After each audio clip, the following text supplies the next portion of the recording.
So we got a question from one of my former students, one of our good friends, Laura, about starting a roll and what to look for to make your decisions in the first 3 seconds. Okay, so what I'm assuming she means by this is like when you first start on the mat and you slap hands and you bump fists and then you go, right? So in this situation, I get this question all the time, and it's kind of funny because this position does not exist. It does right now, right? But what most people do is they either pull guard or they're really, really, intense. I've seen instructors actually teach, techniques from this position. Well, you're never going to be in this position. In a fight, in a competition, this position doesn't really exist, only when we do this. Now, why does it exist? Why don't we start standing all the time, okay? Well, a lot of that has to do with the fact of how we were taught in training that many of the injuries happen from the standing and then going to the ground. So when you have a group of people on the mat and it's very, very, crowded, injuries can happen a lot more when you have people starting from the standing position and then going to the ground, when there's people on the ground already.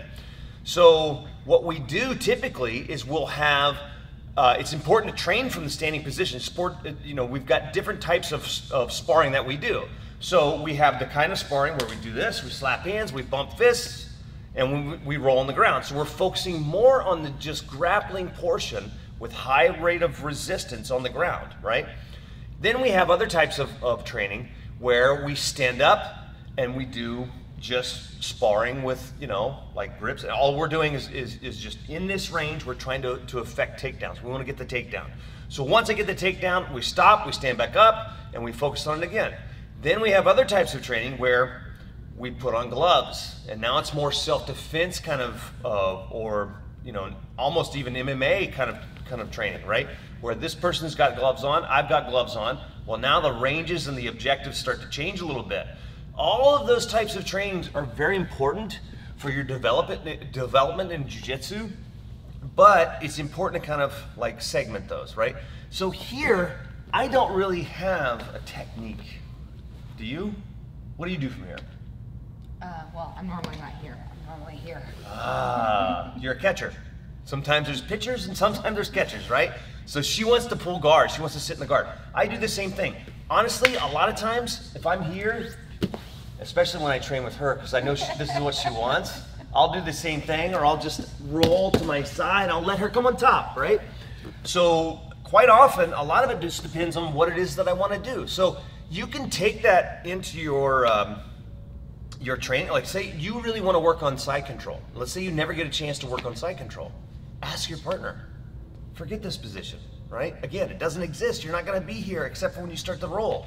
So don't get too competitive about this scenario, right? Because you would either stand up, lay back, kick them in a fight or whatever, right? When you're sparring, just, what is it you're really trying to win in this battle, right? You're just looking for a way of starting.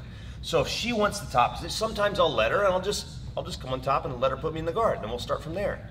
But maybe, again, like maybe she wants to work on something, so she decides that's what she wants to do, and she asks me, okay, yeah, no problem. I have no problem going on top. Let's go. Start them out, right? So I think a lot of people get really, really like locked into, strategies and things that they want to do from this position to win from right here, when it really doesn't.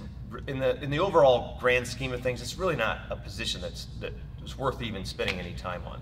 So, and honestly, maybe, at the end of the day, even Hicks and Gracie would say like only 10% of your training should be just full-on sparring. So spend a lot of time in positional scenarios. So if you have an objective, let's say you guys worked on guard passing in your class. Maybe you want to say, hey, can I start in your guard? I want to try to work on the guard pass, right? That type of training is really, really important. So don't be too, forget this position. Just train and be more mindful of just, getting into certain situations and learning how to get out. And, it's just, I'm rambling. No, I think that's a good, I get where you're going with that though, because I get the the desire to want to start off in a good position, but maybe sometimes it's better if you don't. Yes, And then sometimes you it have is. to figure your way out of it. Or sometimes sometimes it's good to actually start in a dominant position. So say you're a smaller person and all you guys ever do when you spar is just start from the knees. You never get a chance to work on the mount position. You never get a chance to work on top of a bigger person.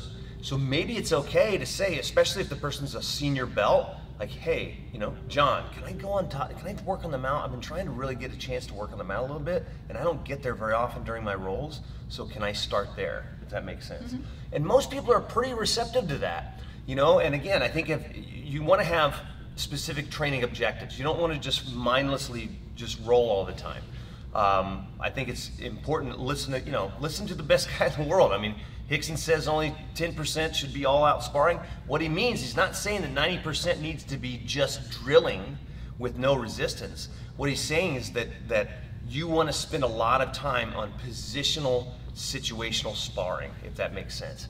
So I can't speak for him, but I'll speak for myself. That's what it means to me. And that's how you really are going to develop good skills, is if you can, let's say you're, you know, in most classes that we have, if we work on, say, side control, well, we spend a lot of time situationally isolating side control. So you can work on the objective that we worked on in the class with some resistance. So, yeah, forget this thing from the knees. It's silly. Just pull guard or ask him to roll over and give him your back. Ask him if you can start in a rear naked choke, Laura. See how that works out. So anyway, hope that helps. Like, subscribe, all that good stuff. We'll see you soon.